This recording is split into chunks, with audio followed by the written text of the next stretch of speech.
for water efficiency, moderated by Claudio Balbontin. Panel 2 will cover the topic of information for decision-making in water management for agriculture, moderated by Alfonso Calera. And I'll give the floor to Claudio Balbontin, who will give us some introduction and context. Muchísimas gracias. Good morning, everyone, and thanks to those who are following us. I would like to also thank the institutions that promote this type of webinar. Thank you, FONTAGRO-IICA. We understand everything it entails to have this type of webinar now, and as researchers, I'm sure that I speak for all of us. We thank you for giving us these spaces, because we're not just interested in research and working, but also sharing our tools and ensuring that our tools reach others. So I thank you back. I will now share screen, and just let me know if you see it, please. You do. You can share your screen at full presentation, but we do see it. Thank you. Okay, so I'll give you a brief introduction to the event and open the panel.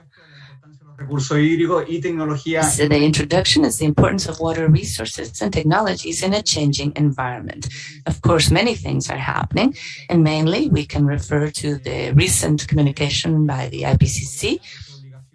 This is a mandatory publication, 9th of August is when it was published, and we have to refer to the fact that climate change, we cannot say it any differently, is generalized. They have given good statistics and lengthy statistics sobre el efecto del cambio climático, showing the effects of human activity on climate change. I wish to highlight 3 points that directly refer to agriculture. Climate change is intensifying the water cycle. In my region, in my country, we have extreme events that lead to flooding and losses, not just in agriculture, but of human lives as well. This is a real effect. Just last week in Italy, there were brutal temperatures. We've also seen this type of event in Canada and other places, and no one will be able to get away from these plants or ourselves, because these are very high temperatures. Another comment also heard by our President Pedro, the transformation of dry land to irrigation. There is a water deficit. Rainfall patterns have changed, and crops that used to only receive water from rain today need irrigation water. So with these new surfaces, we will probably need different technologies from traditional irrigation technologies. And there might be more empathy to new technologies in these types of crops. Precisely that's what we wish to share with our research or the technologies we will be discussing today. And the third point, which is also very crucial and might be more silent, is our natural reservoirs, permafrost, and glaciers. In my country, in the Andes mountain range, we see the change, the deficit. It's really tremendous to see how little snow we have. This year will be very complex, I'm sure. We still have a bit of a buffer, but the reservoir levels of waters and snow mean that we are also very vulnerable. And if we do not refer to this somehow and address it, we will be in trouble. And then also some news that we commented last week with Alfonso Calera. In California, they have now restricted water access for farmers. They have restrictions for drinking water, irrigation, and this is very complex. If we think about it from the business point of view, the fact that farmers have less access to water will lead to conflict, and we need the right infrastructure to address this. Some other problems that are coming are environmental issues, and society, looking at the restrictions and changes. There's also campaigns where, for example, Chile has to focus on having more empathic or cleaner production for export. And I believe technology is a good way to quantify and provide certainty to what we do. Water certification and the like are coming. So we need tools to ensure water accounting can be done adequately. Now, in this changing environment, we also have changes in knowledge and technology, which are part of the good news. The good news is that we have the conceptual framework that we've worked a lot in research projects. We've been talking about water deficit, productivity, contribution of irrigation, and others. We have some of the pictures of our panelists today. I took the liberty of adding some pictures of them, Dr. Heredes, Dr. Allen, Dr. Calera. And they have also helped us and shared how to do things right. The good thing is that we have technological tools just a click away. So we can see a place, a crop, and we can access humidity in the soil and several variables that can ensure we can better manage our water resources. We have problems with efficiency, and these technologies can help us. Agriculture has a 50% efficiency, quite different from other economic activities, and we have to address this. And with technologies, we can have good metrics and water accounting. And I have a key word here that I think refers to how we can take these technologies to our users, and it's through operational use. This has to be operational, as simple as possible, that the click gives us an effective response that we can add to our productive process to ensure it's not more difficult and complicated or gives more work.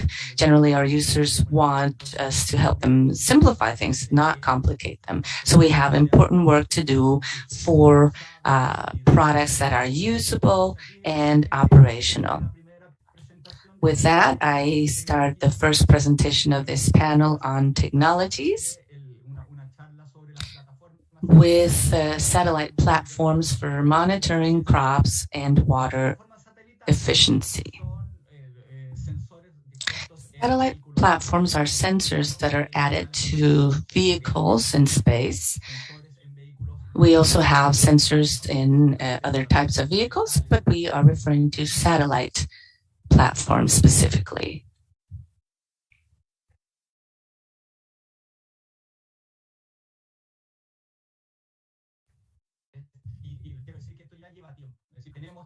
This has been happening for a while now. The first satellite was launched several years ago. I'm having a bit of trouble with my presentation. Can you follow me?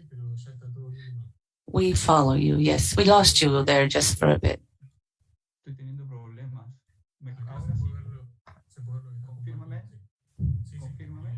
Can you see it now? Yes.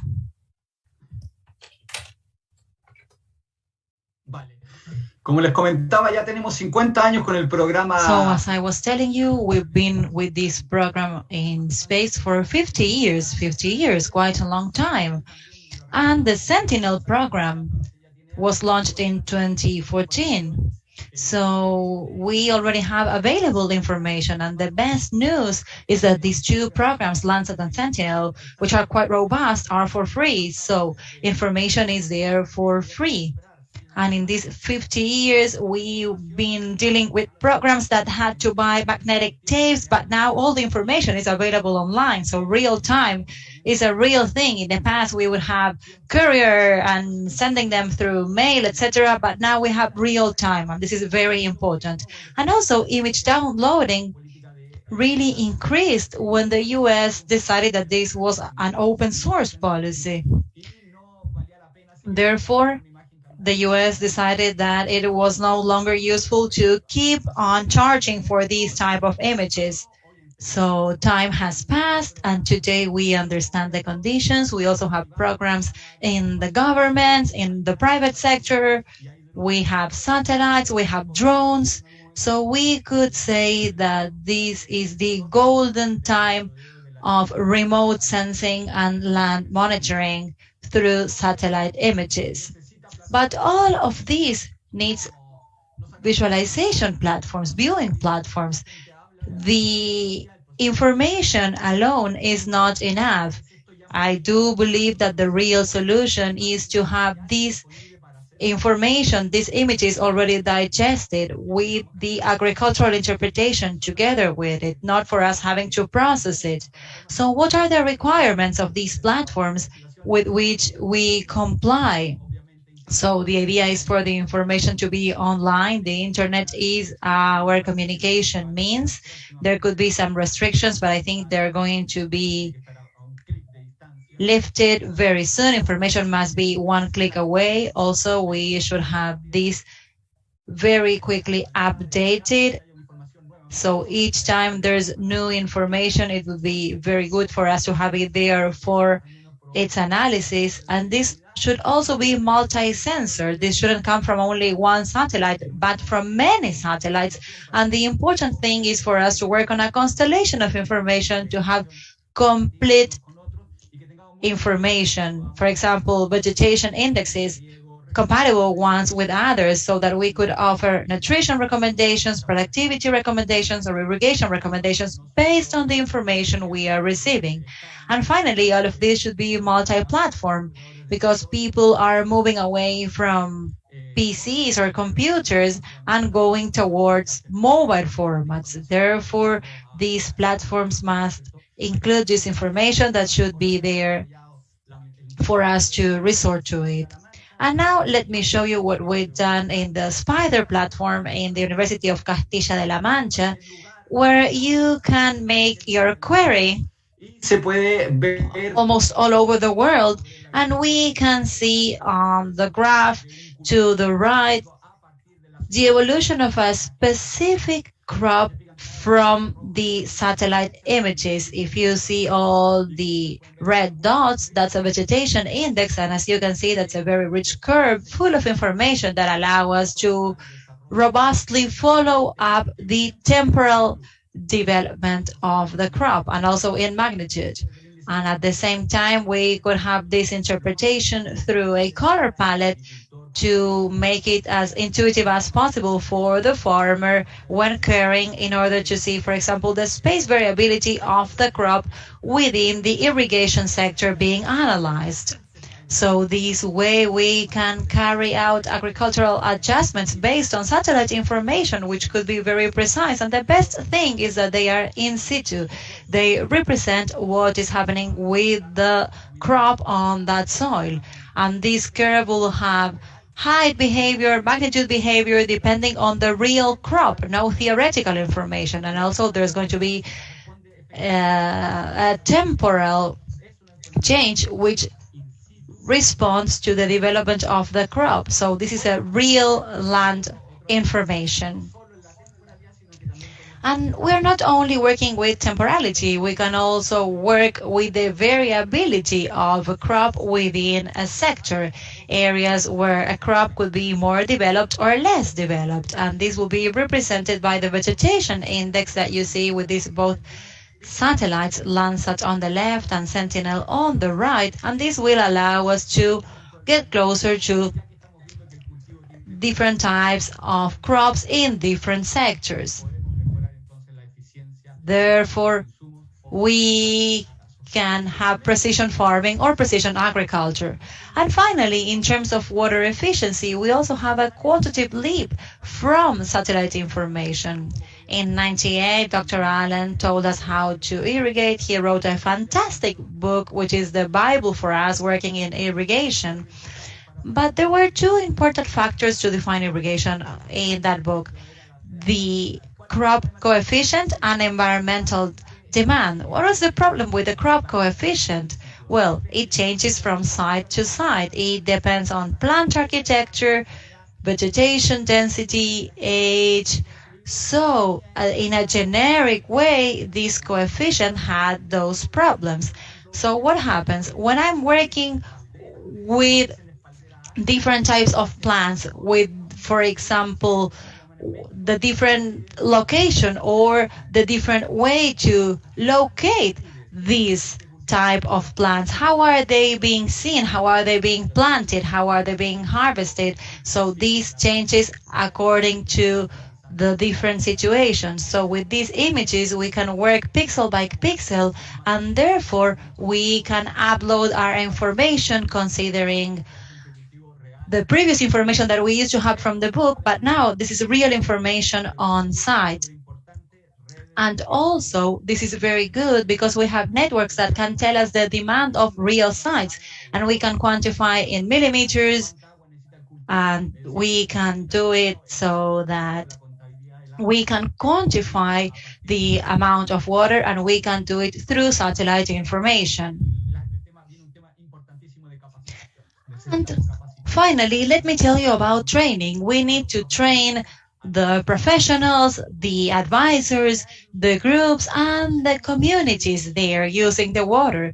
We have a very important water source that Jesus will discuss later. So we need to train people so that they know how to use and interpret this information correctly. We have a very interesting tool which should be used the best possible way by users. So we have this project together with FONTAGRO addressing this topic, information being offered through satellite information at different scales. So we are capable of establishing water balances at the regional level, and Jesus Garrido will precisely discuss this by using satellite and environmental information. So this is the link. I will also write it down or paste it on the chat of this webinar so that you can have access to this project and can contact all the researchers working on this initiative. So this was my presentation. Thank you very much. Thank you very much, Claudio. I think that this was a very important contribution in terms of what you were explaining on how information can help us manage water. And I wanted to ask you a specific question. You said that in the framework of the IPCC report, there are going to be restrictions considering the drought and climate change events. And then there will be irrigation restrictions after that. So my specific question is, how can we move from this satellite information, and how can we use them to manage water based on the demand and also on water rights? So what do you think about that? Well, very interesting. And very briefly, let me tell you that what we have is a source of information. With the supply and demand through remote sensing, we have very good information about the demand. There are other professionals working strongly on the supply in water, glaciers, etc. So we need to have balance, and this balance should be considered by water resource administrators so that they can do a good administration of water. Today, with no accounting methods, we are doing this with historic data, and we know that this does not follow reality anymore. Therefore, there's a problem in order to adjust the real demand in the sites and the available water. So we need to work so that decision makers can have this information in order to manage the resources in a better way. Thank you very much, Claudio. Leandro?